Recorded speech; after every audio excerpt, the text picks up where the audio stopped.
नमस्कार, मैं हूं आपके साथ हर्षिता और आप देख रहे हैं बीबीसी इंडिया न्यूज। बढ़ते हैं आज की खबरों की ओर।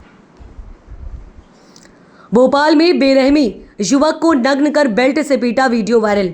बड़ी खबर भोपाल से आ रही है। राजधानी भोपाल के नारियल खेड़ा इलाके से एक शर्मनाक वीडियो सामने आया है जिसमें एक युवक को नग्न कर बेरहमी से बेल्ट से पीटा जा रहा है। वीडियो में देखा जा सकता है कि एक युवक मार रहा है जबकि दूसरा वीडियो बना रहा है। बताया जा रहा है कि पीड़ित से जबरन ये भी बुलवाया गया कि अरबाज भाई हमारे बाप है, जिससे अंदाजा लगाया जा सकता है कि आरोपी दहशत फैलाना चाहते हैं। यह घटना राजधानी की कानून व्यवस्था पर सवाल खड़े करती है। फिलहाल वीडियो वायरल होने के बाद पुलिस जांच में जुट गई है।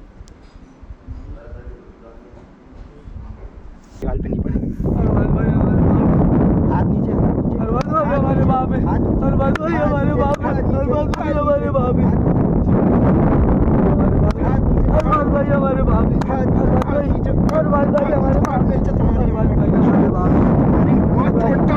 तुम्हारी बहन तुम्हारी अरबाज भाई हमारे बाप है, अरबाज भाई हमारे बाप है।